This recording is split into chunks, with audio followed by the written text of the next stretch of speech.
Welcome to Making It with Terry Woolman, the show that explores the secrets, successes, and strategies for making it in the music biz. And now, here's your host, Terry Woolman. Welcome to Making It, presented to you by Fireside. I'm Terry Woolman. My guest today is Paul Mirkovich. I appreciate you joining us so much every week, and I'd like to share my intention that inspires this podcast.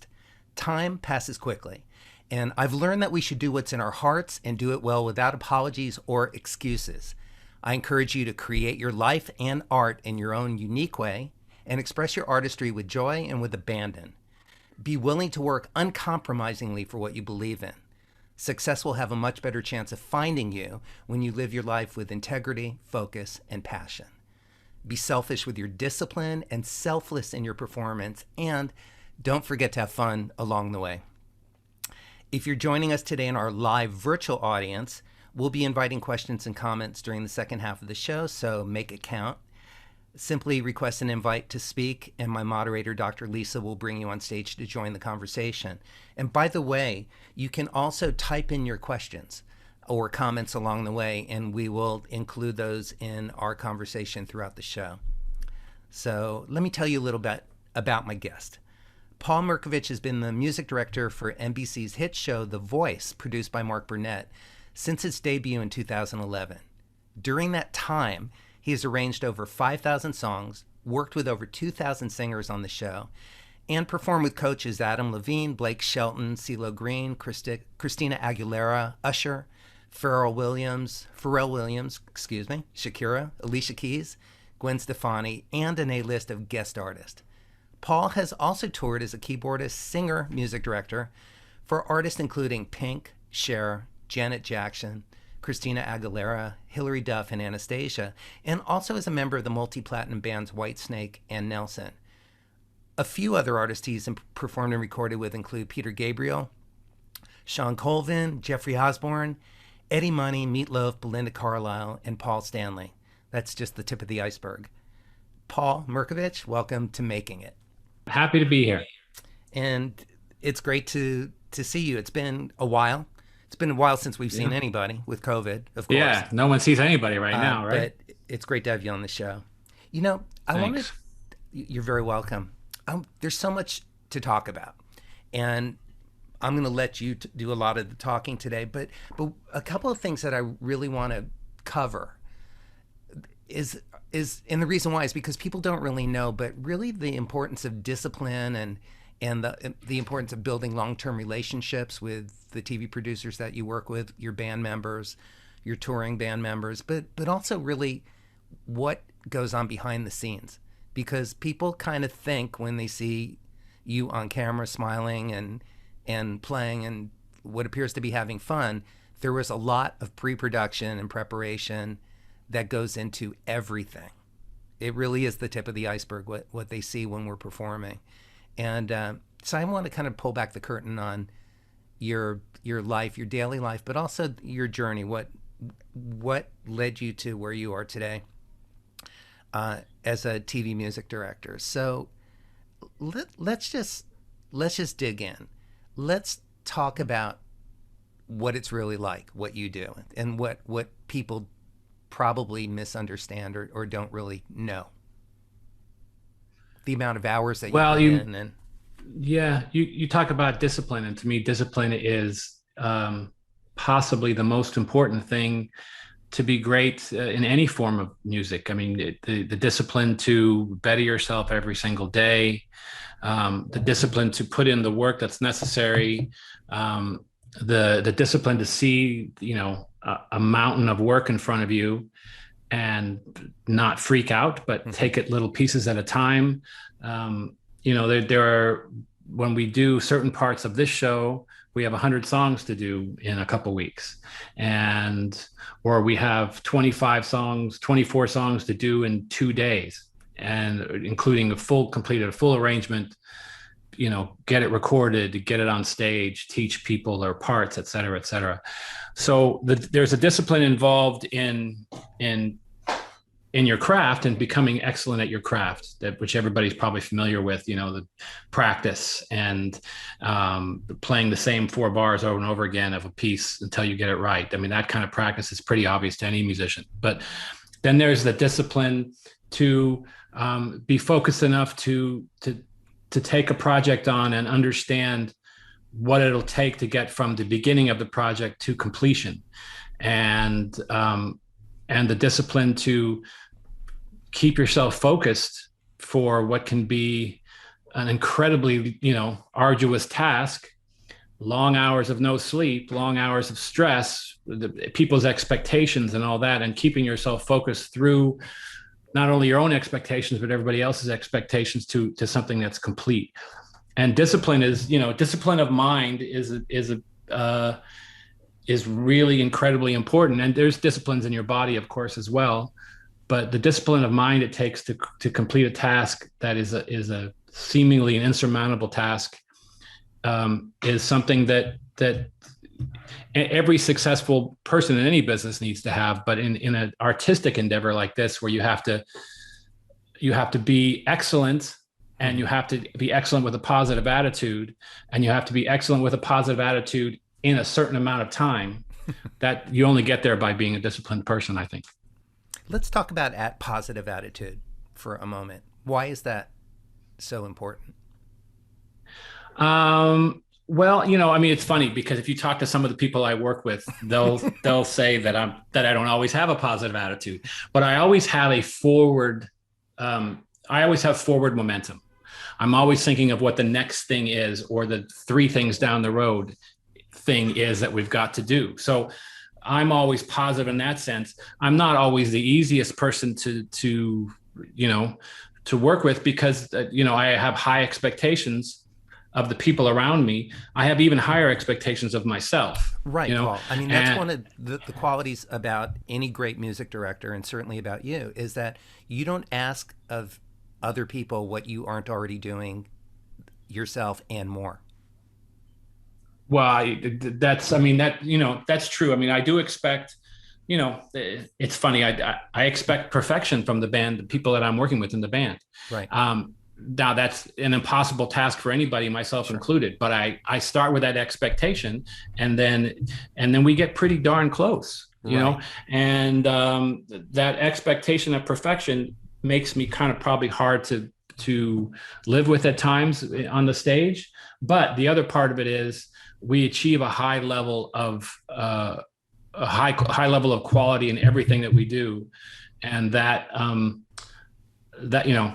level of perfection that we're as close as we can get is the only way I know how to maintain that level of quality that we need, and there is a positivity in my sense that I know that we're going to get there. It's not a question of failing at something. I never consider the possibility of failing or even of making a mistake, really. So I'm positive that we're going to get there. And that positivity is, I know what the task is, I know what the path is to get there, and I'm positive we're going to get there. And I try to imbue that to everybody that's on the stage with me, that got nothing to worry about, because we're going to get exactly where we need to get to, and it's going to be awesome. Right. One of the things that I noticed in my time music directing and television, I'm curious if it's the same for you, but if everything goes what appears to be perfectly and splendidly and with the greatest of joy and integrity, sort of the band, the production, everybody sort of shares the credit. But if any one single thing goes wrong in your world, in the music world, regardless, if a music stand falls over during a performance, somehow that's your fault or your responsibility. Do you experience? Oh, absolutely. That? Oh, absolutely. Nobody will remember the 5,000 songs that we played right pretty darn perfectly, right? I mean, the funny thing is, and I'm the same way. In the course of my 20 years of doing this on television, mm-hmm. there are 3 moments that I remember more than anything else. One is when there was no sustained pedal on Chris Mann's performance of Bridge Over Troubled Waters. Mm-hmm. 2 was when there was a song by on another show, and I played played it was a flip on a very popular song, and I played it, made up the part, played it a certain way, 90, probably 25 times. We get to the live show, and the 26th time I played it, and I displaced the part I was playing by an eighth note. Oh. I couldn't do that again if you paid me, but I did, And then there was a third. The third one was when there was a sound that I pulled up in a song, and it was completely the wrong sound. It sounded like a spaceship, sure, playing in the middle of a ballad. So the things that I remember are those three mistakes more than anything else I remember about the entire show. So which is kind of hysterical in the thousands of hours of brilliant group collaborative performances that you've been at the helm of.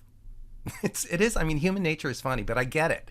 I remember this couple of things on my TV shows too, and those were that's what you remember, and that's what the people are going to remember too. The people who are watching the show, they're not going to think about. I mean, and I'm not slamming anybody, but they're going to hear us play 1,000 songs, and if somebody screws up, one of us screws up, which doesn't really happen. We've never really tanked an entire song. We've never had a train wreck in a song, right? But that's what they're going to remember. They're going to be online the next day going, "Did you hear that band? They screwed up that entire performance on that poor guy. Oh, those guys suck." Well, it's like slowing down for a car crash, on the freeway. It's people sort of, the thrill of victory, the agony of defeat.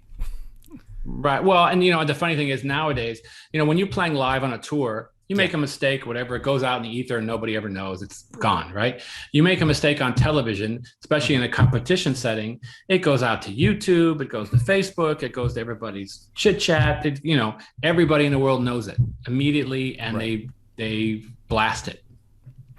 It's just the world we live in now. Yeah, and since you're mentioning touring, we had, when we were catching up the other day, I had asked you about the comparison between touring and television, and you said something really interesting about the two. Do you remember what that was? Should I remind you? Oh yeah. Well, when you tour, you play the same 20 songs, 25 songs if you're lucky, if you're a headliner, and you play those same songs every day, every show for a couple of years. Mm-hmm. And the challenge is you've got to make those songs. And I used to tell the guys in the band, when I used to tour with Cher, I used to go to tell them, there is someone out there tonight who has waited their entire life to hear Gypsies, Tramps, and Thieves sung by Cher live. Now, whether you love that song, you don't love that song, that doesn't invalidate the fact that that person has waited their entire life to hear that particular song, right?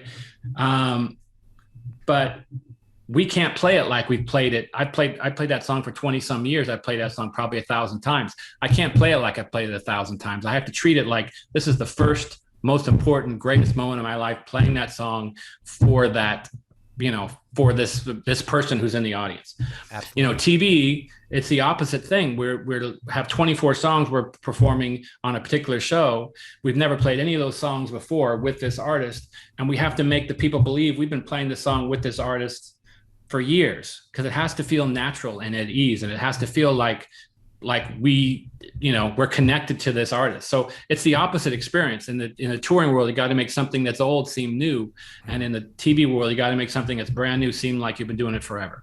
That's such a beautiful and clear analogy of two very distinct differences between the two. But when you said that to me, it reminded me of like Broadway actors.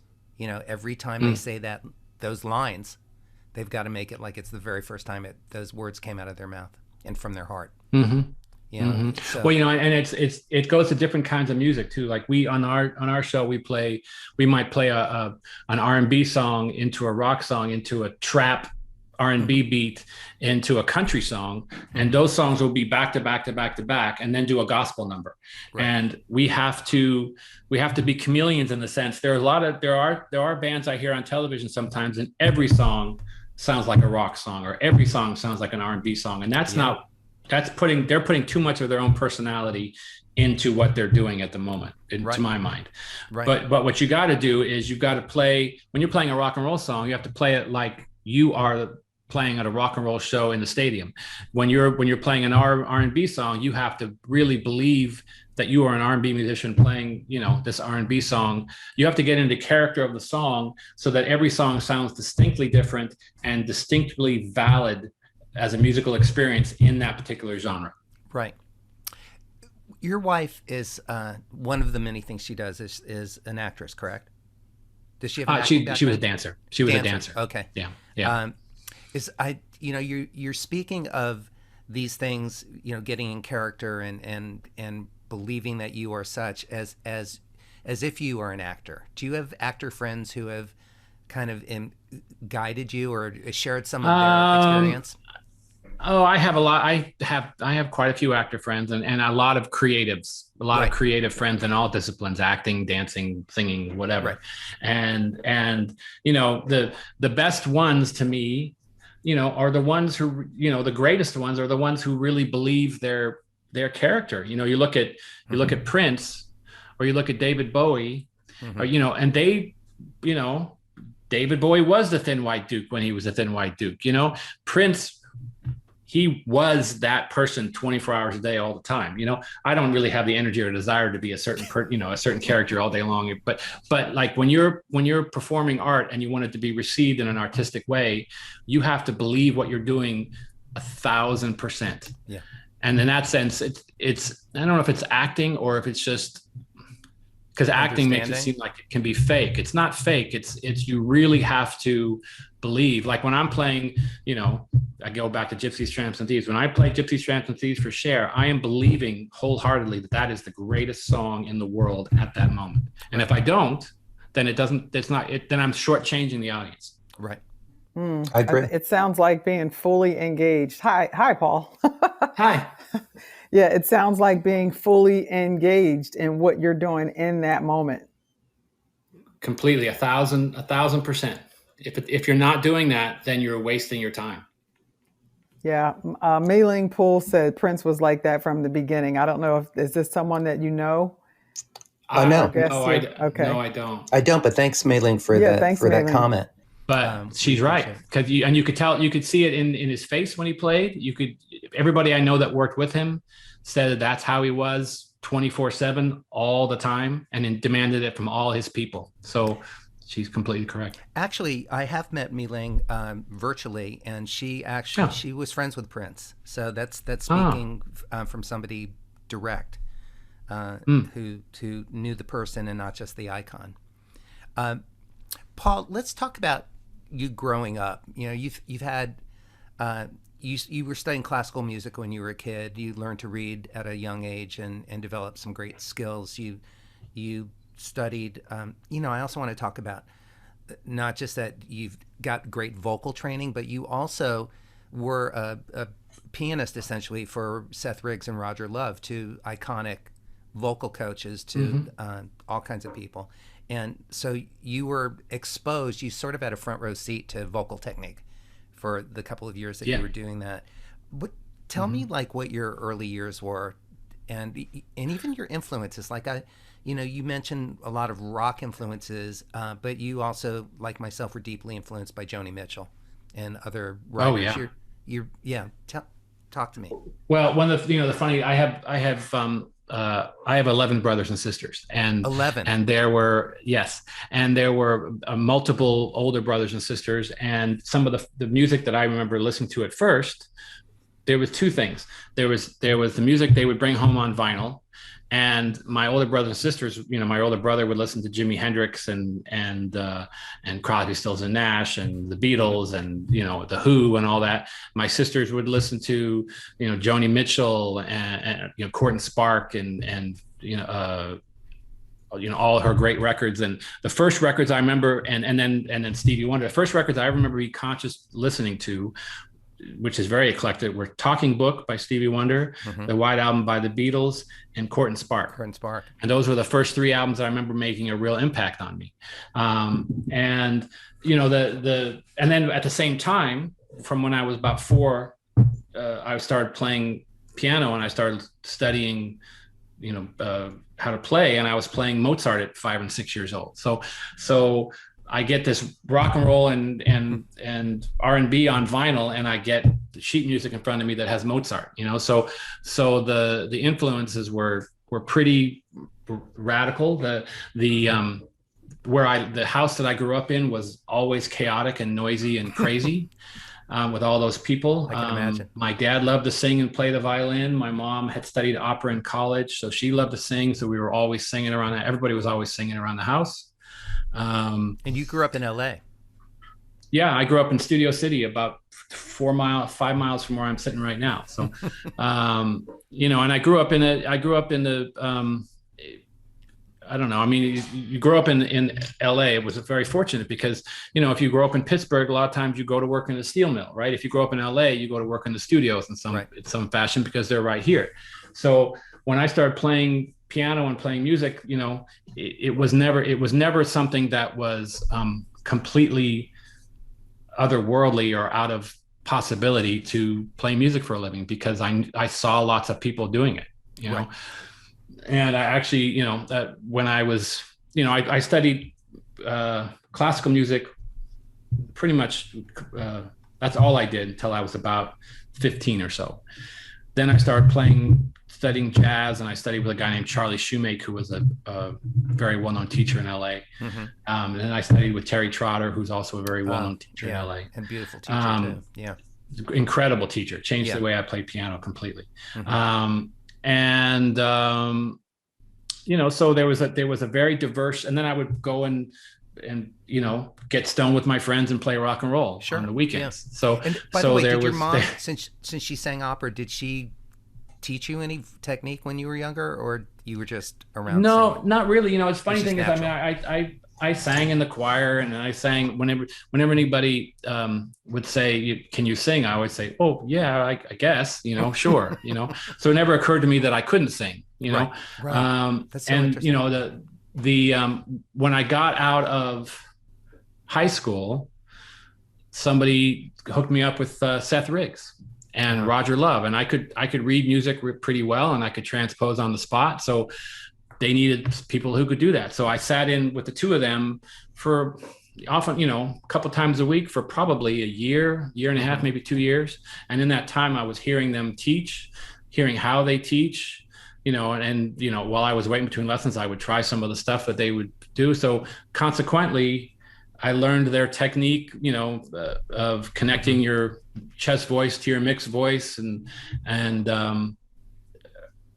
consequently, I have a pretty, you know, I'm not a riffer. I can't do that stuff that all of my wonderful R&B friends can do. All those riffs, I can't do them, but I can sing some loud ass held notes, and I can sing really high, and I can sing really low. So and really in tune. Yeah, mostly in tune. Yeah. You know, I find as I get older, my vibrato is a little too wide. My pitch is not as good as it used to be, but it's still, you know, it's still pretty darn good. Well, I mean, that's why a lot of professional singers and dancers, as you know, continue to train or retrain as their bodies age, because you have to make adjustments. You know, certainly as players also, but sometimes, you know, I know a lot of great touring and recording singers who just go get a couple lessons for a tune-up to add a new technique. Well, it's funny. I almost feel like you know, because all these singers that come into the show, and you know, and this has been people that have sung for years and years and are amazing singers, people who are brand new to it, even some of our coaches. You know, there are people that I can hear somebody's voice and literally in 30 seconds can diagnose what's the problem with it, what they need to work on, where their flaw in their technique is, if any. There are a few singers that have been on the show that don't have any flaws, honestly. We've had a few, but most everybody, myself included, has something they need to work on. And I almost feel sometimes that I get better by helping somebody figure out what's wrong with their voice too. Like if I'll demonstrate something to them, you know, it'll help me understand the technique that I'm using to get to where I need to get to as well. Right. And you had mentioned to me the other day that you also, you know, part of your job as a music director is coaching, mentoring, guiding people in coming up with arrangements and performance technique. But you are also singing in a lot of women's ranges to just demonstrate how it's supposed to go. And yeah, I mean, it's funny. I added probably a third or a fourth to my range after I was 35 to 40 years old, you know, and I think that's completely possible. But I sing one, two. I've got about almost 4 octaves of range that I can sing pretty effectively. I can get up to about an E or an F above high C on a good day, which is a total female range. Right. Doesn't sound that great, I don't think, but I can hit it if I need to. If I need to hit a Freddie Mercury note up there, or Roger Taylor note way up there in the ceiling, I can do that. And right. And funny thing is, when I was on tour with Pink, and we did Bohemian Rhapsody, and I sang the low B flat, the lowest B flat in the bass range, and I sang the high B flat in the coloratura range in the recordings. So I remember watching and listening to a version of that you guys did live, and it was pretty fun. But that's a really fun band in that everybody really gets to show their range. Even your drummer comes out to the front of the stage and plays cello because he always kept up his cello playing. It's so cool that Mark, that gets incorporated into performance. Her music allows that. She allows right. that. Yeah. So she's very generous in that sense, and it's a really great band all around. It's a great band. Paul, you mentioned being able to sing, but you're not really a riffer. That's not your thing, but it's reminding me of a conversation I had one time. I ran into Sir Tom Jones in a club that we were playing at in LA, and talked to him after the show. And he was talking about the art of singing a song. There's a generation of singers who don't understand the value of learning and respecting a melody. And I'm sure that you get exposed to some of that on the show. What's your observation and perspective of working with young performers who achieve international exposure without the benefit of life experience? Well, the funny thing is, every season when we have our show, we have a meeting with all 100 people that are going to be on the show. And literally the first thing I say to them is, these songs are hits for a reason, and when I learn a song, I learn it like I'm learning Mozart. I learn it note for note. So when I'm learning how to sing a song, and I have to sing a lot of the songs that these people have to sing, I learn it note for note. And then if I go to change it, I'm changing it from a place of knowledge rather than a place of ignorance that I've never bothered to learn the song in the first place. Right. And I run into that with musicians as well. I've had musicians who will play a jazz song that they have played on casuals forever, and I'll say, hey, did you, there was a friend of mine who was a bass player, and we were playing So What by Miles Davis. I went, oh man, that's my favorite record. He went like, I'd never heard that record. What are you talking about? I'm like, you mean the greatest jazz record in the history of jazz music? Thank you. So there's all kinds of people that don't study the thing for what it is before they immediately want to change it. Right. And the other thing I'll tell people all the time, and Tom Jones is one of the greatest at it ever, is, yes. And I say it in kind of tongue in cheek, but people are suckers for long held notes. Right. High notes, low notes, any kind, a long held high note can convey way more emotion and be way more impactful than a run up and down a scale that may be impressive to other singers. Here you do it, but the general public to kind of loses the plot and goes, what is that? That's not the melody. Right. So melody is pretty sacred to me. And to me. How did you trained your whole life? You're already saying that you've had a really strong musical upbringing as a child, but after high school you ended up going to Dick Grove for a year or two, and I'm curious, what was like maybe the most valuable thing that you learned in school that has helped prepare you for music directing, for touring, and for television? And I can tell you what my experience was. I went to Berkeley, but my takeaway was I learned how to hit a deadline. So I'm curious about you, because there's so much. We had talked about this. There's no book. There's no book or course to prepare you for this job that you have, music directing for a TV show. Right. I always say that the politics of people is pretty exaggerated in this particular endeavor. Right. On my particular show, I've got the NBC executives, I've got Mark Burnett's people, I've got people at MGM, I've got people at Talpa, I've got people at Warner Brothers, I've got the contestants on the stage, I've got the coaches, I've got my own band. So the navigating through all of those people and trying to keep everybody satisfied and happy, especially the ones that are paying me.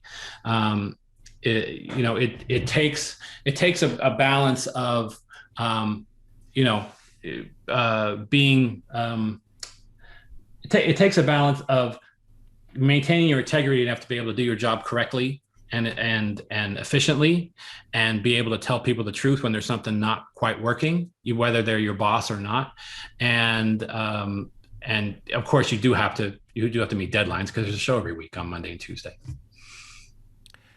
I just saw that a mutual friend of ours is in the audience, and I'd like to have Dr. Lisa invite him up on stage and unmute.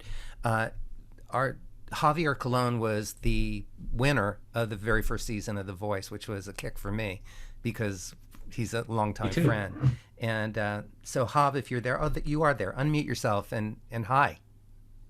Hi, can you hear me? Yes, we can. Yeah. How are you? Hey, I'm well, guys. How are you? Great. Good to hear your voice. Listen, I was going to say the same thing. It's good to hear both of your voices. I've not seen both of you in quite some time, and good to hear mutual friends talking shop and chat with you guys for a few minutes.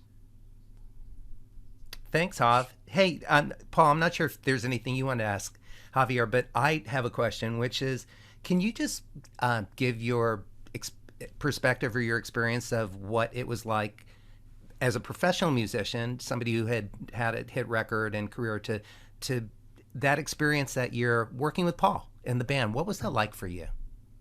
Are you talking about a hit record like previous to The Voice? Yes, your very first record. Gotcha. Well, so I guess I would have to kind of disagree with you on the hit part of that sentence, because, I mean, if it was a true hit, it would have been a life-changing event, and I would not have probably been on The Voice in the first place. You wouldn't have seen me. But it did make a little bit of a splash, that first record that I did on Capitol Records, but it was really not much more than that. And unfortunately, the record label kind of gave up, and we ended up parting ways. Anyway, I ended up back on Voice. Or on The Voice, I should say. But working with Paul, he could not have made it any easier. I don't get to praise you, Paul, in front of you. It's kind of weird, but I'm going to do it. Paul was awesome from day one. I remember going in to the first rehearsals. Actually, it was the first auditions, really, when we were still kind of doing these auditions before you even get to all the chair turns and all of that. And we were going to do some, a song for the executives or whatever. I wanted to start the song. I was doing Time After Time, and I wanted to do it just kind of by myself, without a click, without anything. And no one was doing that. And after talking to Paul, he was like, I trust you enough to keep it in that 2-minute window. And I never forgot that. I always appreciated that, because you let me do the song the way I wanted to do it. And you didn't try to force me to do it a different way, because we needed to have it to a click, and that the band needed to play like our own arrangement of Time After Time. And I think that was really the song that changed my life. So I thank you, Paul, for letting me be me, not only in that instance, but in some other songs that we did. You were very influential in how things went down on stage, and I've always been very appreciative of you for that. Okay, so now I can turn the tables and praise him while he's on the line. So the truth of the matter is, it's happened 3 times in the 21 seasons of the show that we all knew who was going to win the second they opened their mouth the first day. And when Javier walked in to the rehearsal and started singing Time After Time, literally after about 4 bars of singing the song, maybe 8 bars in, we all knew he was going to win. And when something is real and genuine, you just know it. So it was not a difficult thing for us to fold ourselves around what Javier wanted to do with that song. One of the ways that we do it, which is different than any other show, is that we enjoy being collaborative. And when somebody wants to flip a song to something else, that's, as long as it's, sometimes even when it sucks, we go along with them because we want to see where they're going to go. Right. But somebody like Javier does it, and it's immediately brilliant.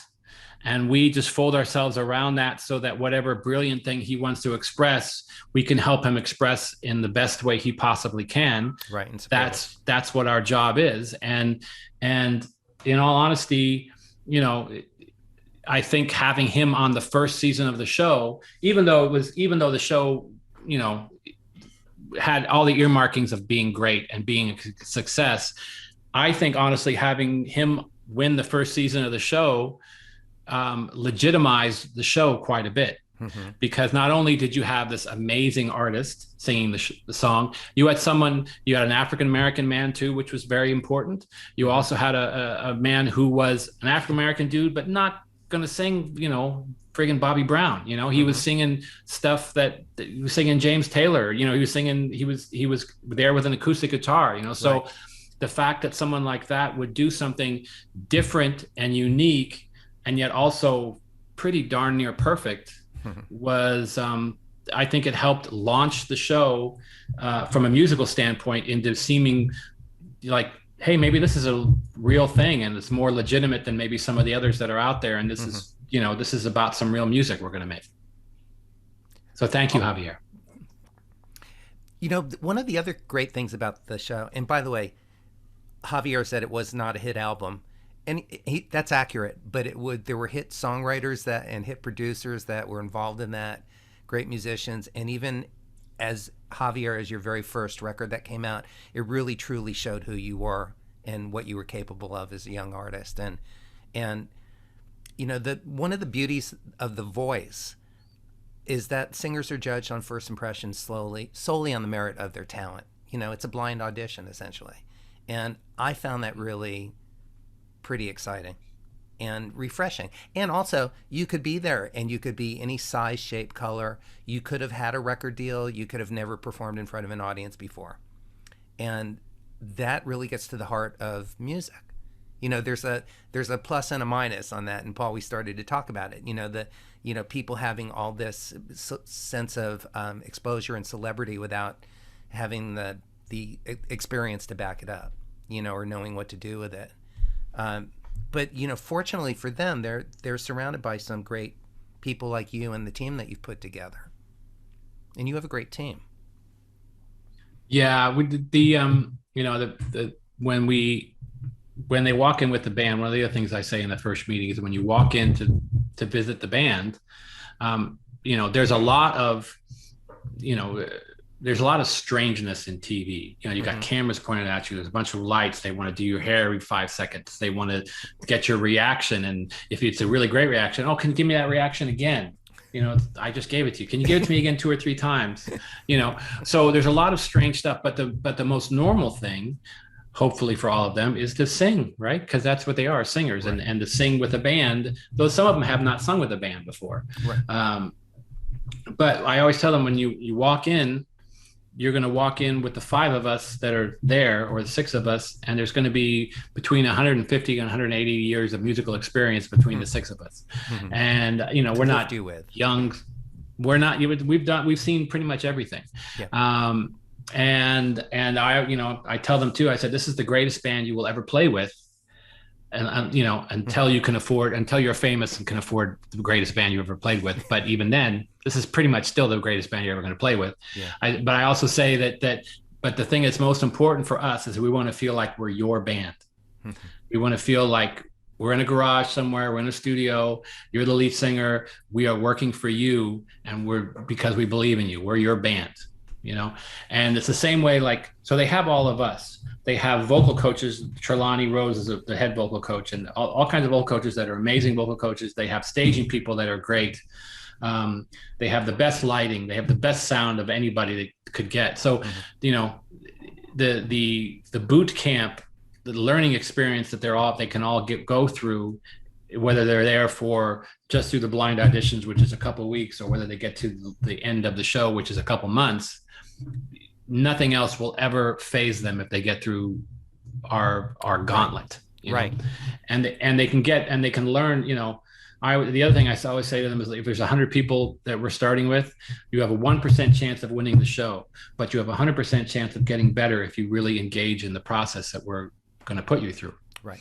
and they all get better. They all get remarkably better. Even the ones that have been doing it a long time get more at ease. I mean, Javier is an extreme example because he was amazing, but even someone like that who's done it forever, we can put him in a situation that maybe he's never been in before,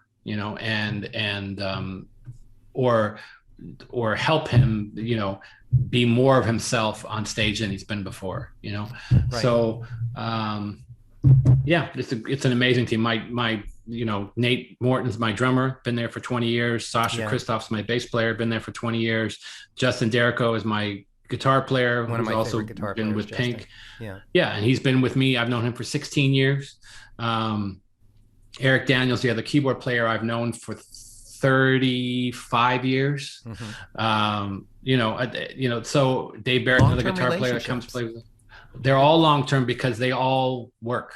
Right. We all work together. We all get along great, and nobody's a dick. Right. Except for me sometimes. Sometimes you have to be. I mean, you can't be everybody's friend as the music director. I mean, most of the time I have to. I mean, most of the time, I try not to be, but every now and then it comes out. Right.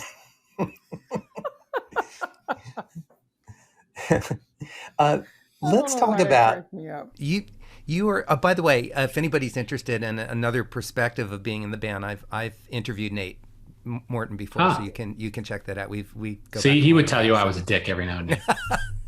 I don't remember. I'd have to go back and listen to that episode. But one of the things is you are very, very hands-on as music director, which is absolutely a requirement in achieving the level of music that you produce and perform every week on your show. But you also, in the last couple of years, you've taken on a new skill that has made your life easier and better, that you've learned the art of delegating. Even though you're still very hands-on, how has that transition been for you? Well, it wasn't easy. The first couple seasons of the show, I because I was so maniacal about it, I did every cut myself, which is meaning we take a 3-minute song and we cut it down to a minute and a half. I did every one myself, all the hundreds of songs, and I learned how to play every single person's part, and I notated every single person's part for myself. Right. You learned the drum parts, the hi-hat part. I learned the drum part, the guitar part, the bass part, all the keyboard parts, the guitar part as much as I possibly could. I'm not really a guitar player. But I knew I knew note for note what everybody was supposed to play. Mm-hmm. So that when there was a mistake or there was something not playing, my head could immediately flip to that person that wasn't doing what they're supposed to be doing, and I could immediately correct it. Right. Now, that almost killed me in the first 2 seasons of the show. Honestly, it was too much information. It was too many hours. I didn't sleep at all, So I learned eventually. I trained some people to do the cuts. We have other people now doing charts for the band. And I started to trust the band, because the band would know that if they didn't do something exactly like it, if the kick and snare pattern wasn't right in the verse, I was going to know, and I would tell Nate. If the bass pattern wasn't right, I would tell Sasha. Right.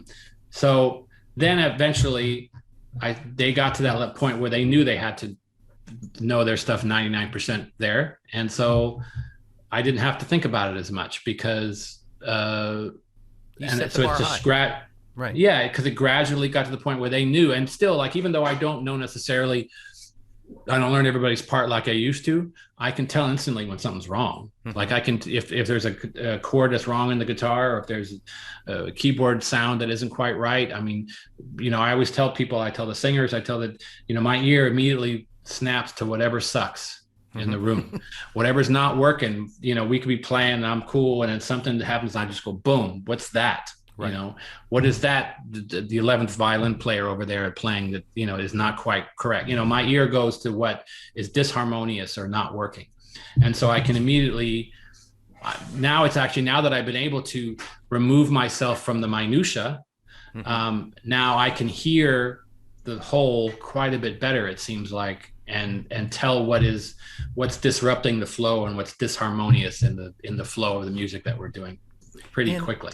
And I would imagine, in a way, also be able to enjoy or be present in the experience of the joy of playing. The funny thing is, my own playing used to be the last thing I would think of. Me too. I would think of what everybody else was doing, and consequently in rehearsal, I'd be making a mistake here or there because I'd be listening to everybody else, and I hadn't really even thought about what I was supposed to play. Right. And then eventually I would get to it and get to the point where I could play it perfect.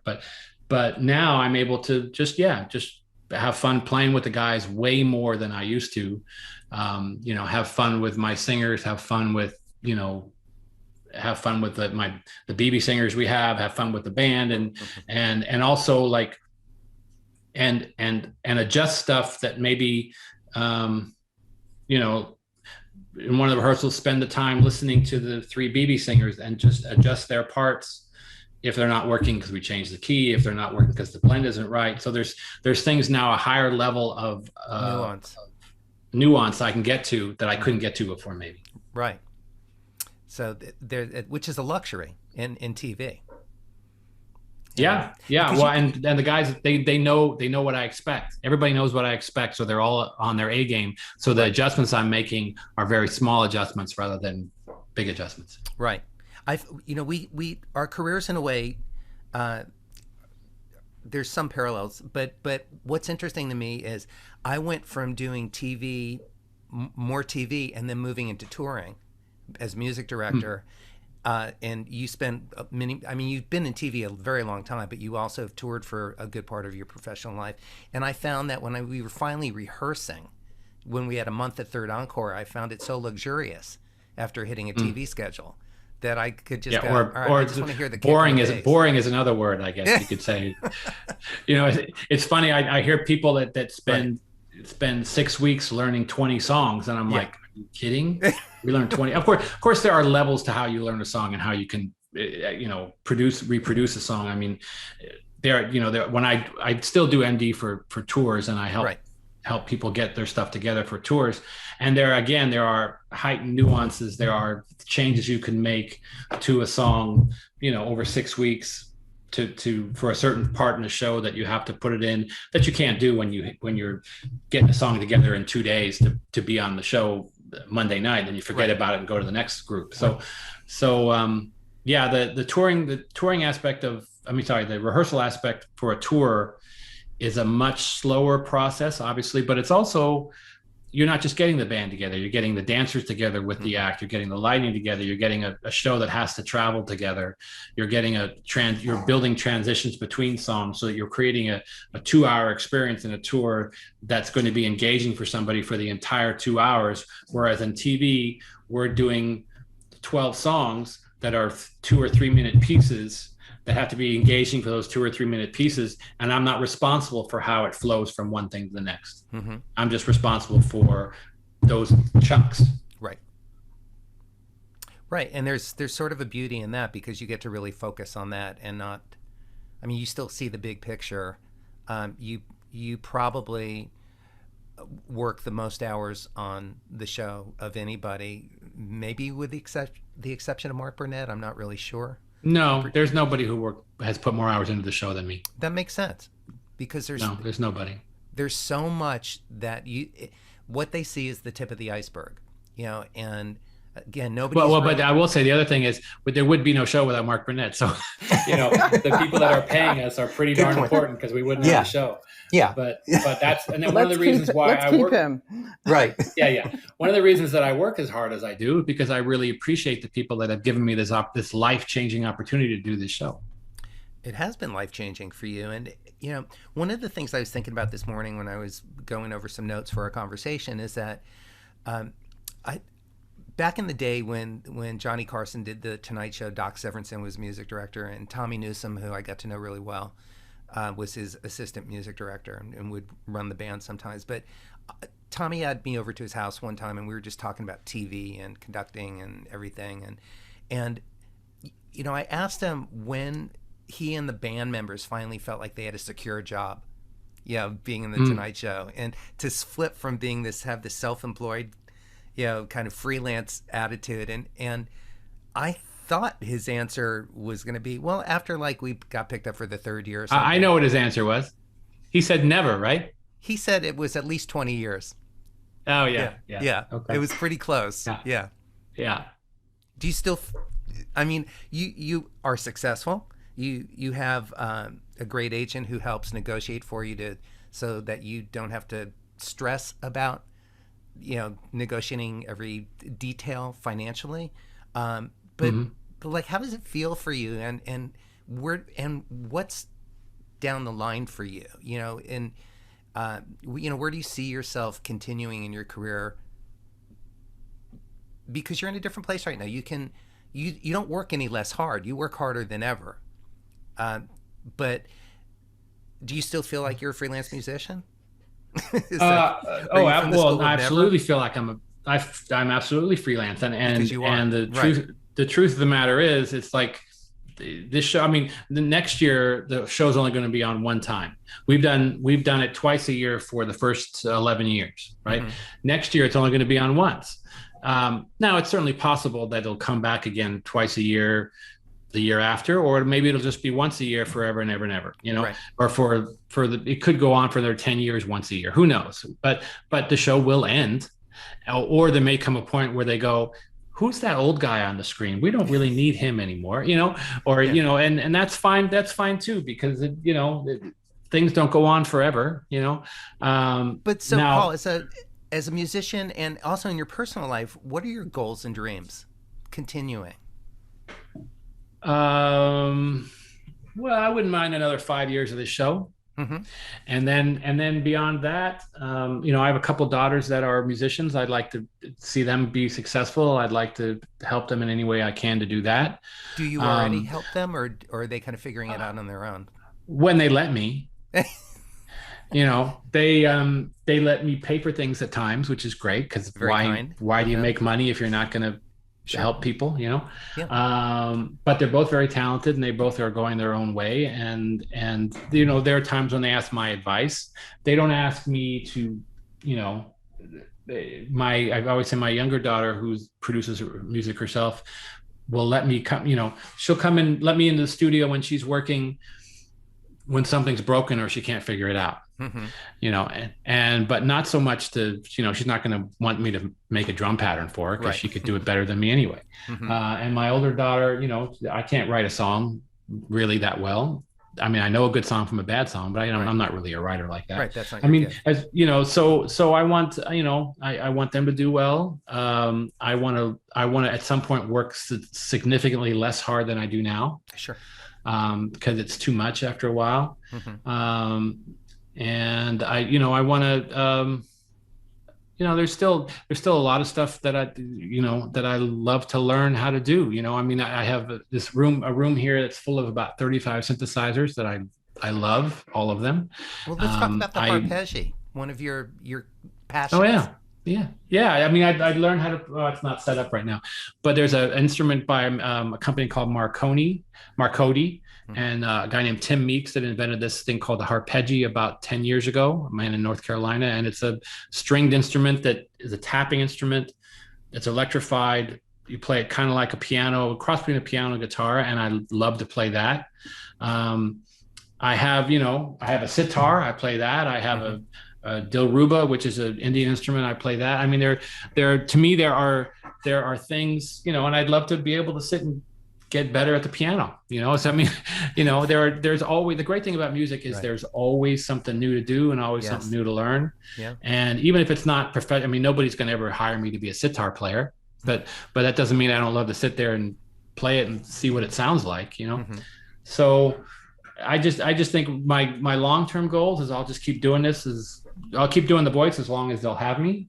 And after that, I mean, I'm fortunate in the sense that after that, I won't have to work as hard because we've done well, and part of that doing well is that I've worked really, really, really hard. But my long-term goals are to, live to a ripe old age and see my children do well. And hopefully the world doesn't blow itself up or cook in climate change or whatever. And we're all able to enjoy it another few years anyway. Absolutely. And that's that's my goal anyway.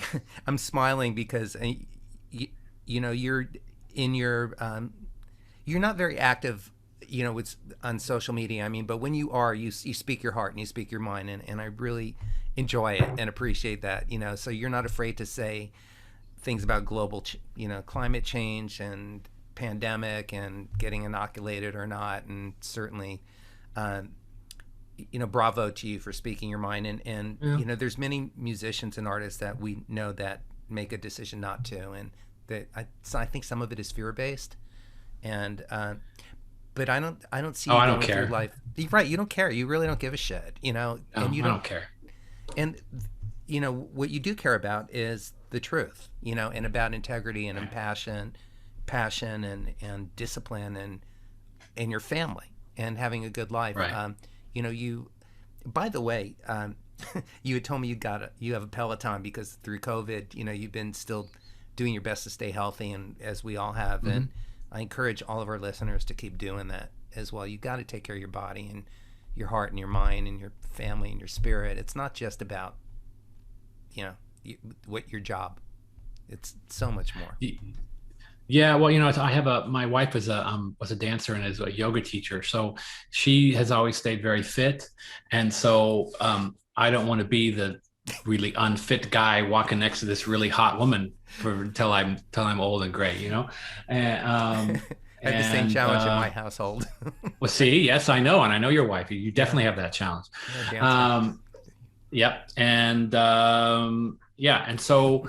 It's important to stay active. I've tried to be active too, so that my kids can see that as much as it's important to be great at your job, it's also important to maintain your self-dignity enough to be healthy and be strong. And you don't have to be a skinny mini to be healthy, and you just have to be strong and be able to do the things you ask your body to do. And that doesn't really matter if you can be 300 pounds and still be able to do that, or you can be 110 pounds. You just have to be able to physically be able to do what your body is asking you to do, to have the stamina and to be able to stay healthy and not get sick through the kind of hours that it requires to do what you do at the level that you do it.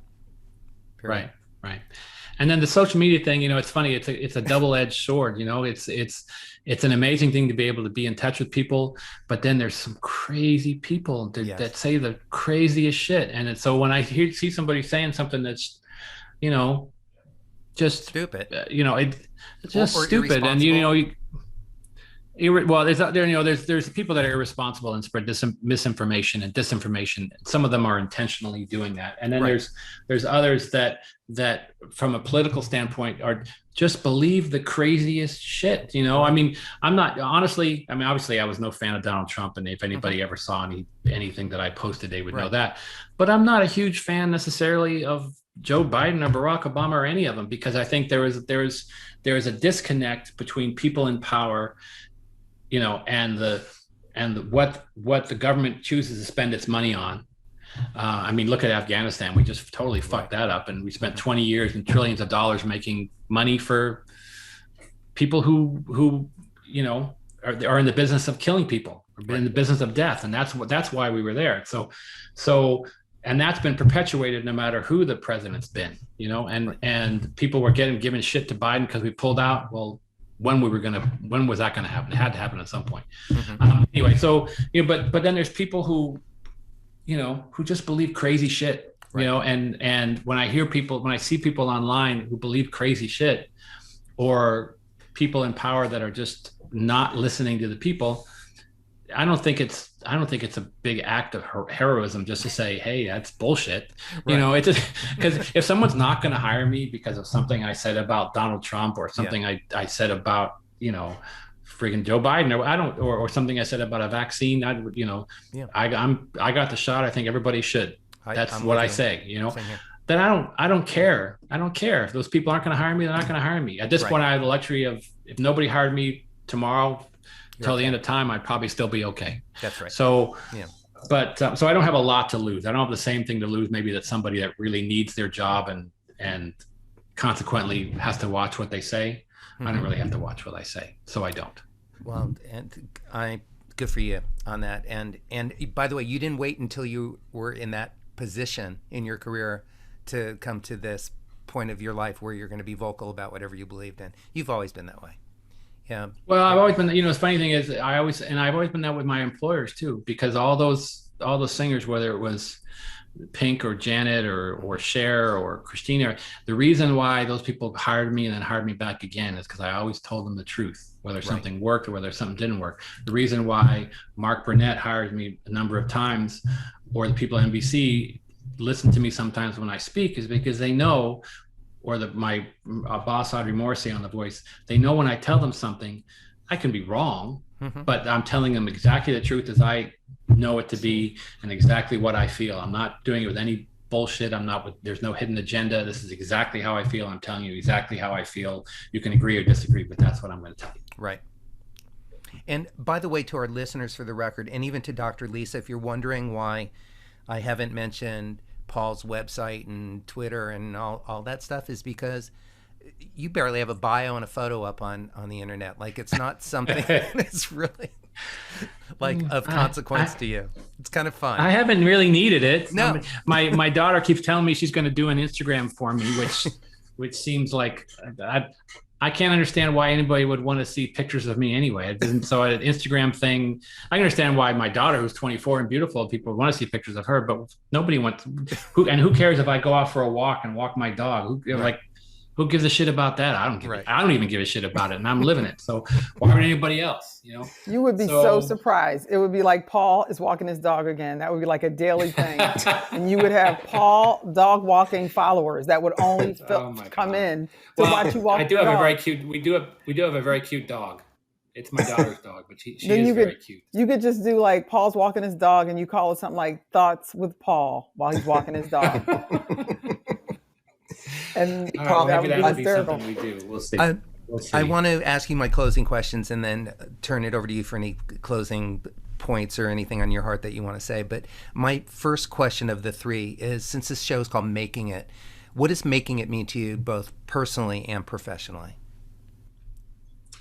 Well, making it personally, that's easier, I think, at least to explain. I mean, I've been married for almost 30 years, been with my wife for 32 years, and we still like each other. So personally, that's, I feel good about that. Yeah. My amount of presence at times in my own life, I'd like to work on to be a little better about. I'm still working on making it in that sense. But I'm getting better at that. My kids like me. I like them, so that's pretty strong. Yeah. I have really some really good friends who I care deeply about, and who I believe care about me. That they happen to be the people that I work with every day, which is great. Making it professionally and personally kind of are overlapping, because I do what I love to do every day for a living. That's what I love to do, and I've been fortunate to be able to do that. And to play music for a living is amazing. To play music in the way that you want to do it, which I pretty much do, is pretty amazing. And as far as making it professionally, there are times I see other people who have done records on their own and done it. I'm like, well, I could have done that. No, I could have done this. I could be, I'm not John Williams. Like, I don't do, So there are things that I would have liked to have done that I didn't do, but I found a niche that I'm really, really good at. And honestly, I think I'm as good at it as anybody who does it. So in that sense, I think I made it in that sense. Mm-hmm. And that's it. I absolutely agree. And as somebody who is a fellow music director and musician, I have respect for you because of the way that you do what you do, because there are other people who have the opportunity and they don't take it with the same level. They don't proceed with the same level of integrity that you do with it. They don't care as much. They do not always the most, and you do the most. You do what needs to be done and then a little bit more. And I applaud you for that. I think it's great. And thank you. Yeah, I think that's it's nice. You know what it is, Paul? It's nice for me to see people who earn it and deserve it have the opportunity. And I see that. Thank you very much. Yeah, you're welcome. Can you share 3 tips for success that have driven your career? Let's see. 3 tips for success. Well, one, I work harder than anybody else. Like I don't think I'm the most gifted piano player that I know. I think there are others that are better players than me. But I know that if someone's going to work for an hour on something, I'm going to work 3. And it's not because I necessarily think I have to be at the same level as them. I have to because I have to know the answer to every single question that might come up. And I have to know the solution to every single problem that might come up. And if I'm not completely as prepared as I can be, that might not be the case. The second thing is always tell people the truth when you work for them, because it's way easier to remember when you said something that was true than to remember whatever lie you told. So always tell them the truth, because that's the easiest position to be in. They may not agree with you, they may disagree with you, but always tell them the truth. And then the third thing is, just, it's going to sound funny because a lot of people would say that I'm just the opposite, but don't be a dick, just be like, be kind to the people around you or be not kind, because I'm not always kind, but be respectful to the people that are around you working with you. Great tips. My final question to you, and then I'll turn it over to you for any closing thoughts.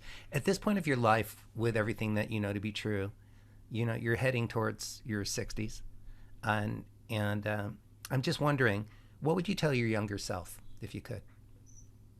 Oh, besides the obvious, like, buy Apple stock, stuff like that. Or Starbucks, like Kenny G did, right? Yeah. My younger self. Well, I would probably tell my younger self to not worry quite so much. Mm-hmm. I would probably tell my younger self, well, I don't know. I've seen a lot of the world. I've been around a lot, so it's like not like I've missed a whole lot. But don't stress so much. Don't be fearful. Don't be afraid to try something. Because there have been times in my life when I've missed opportunities because I was scared to try something.